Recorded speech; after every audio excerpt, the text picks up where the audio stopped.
பிரியமானவர்களே, இந்த மரணமாகிய இந்த மரணத்தை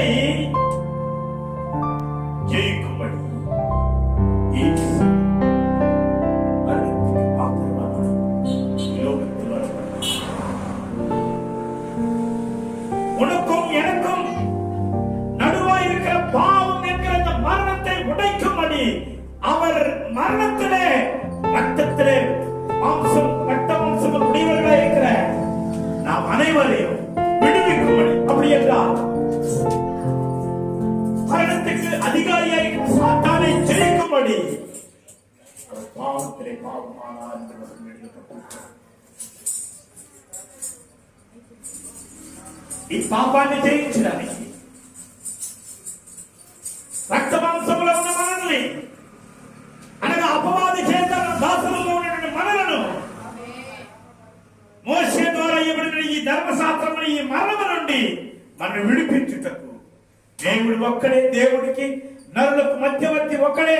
ఆయన ఎవరంటే క్రీస్తు యేసు నరుడు.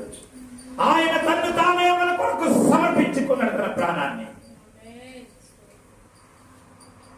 ఈ న్యాయాధిపతిని మనము ఎదిరించడానికి ఎంత దౌర్భాగ్యమై ఉన్నాము. ఆయన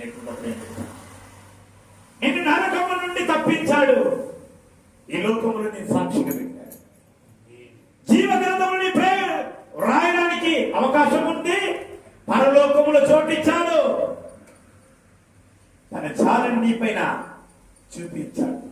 ప్రేమను కురిపించాడు వర్షంలాగా. దయచేతాన్ని శిక్షను, మరణం అనే శిక్షను రాత చాత అనగా వేకులతో కొట్టబడిన రాయబడిన అధికారాన్ని, చట్టాన్ని ఈ వేకుల ద్వారానే హల్లెలూయా తీసివేయడానికి సముద్రం వచ్చాడు. మానవుడు వచ్చాడు, మనిషి కుమారుడు వచ్చాడు.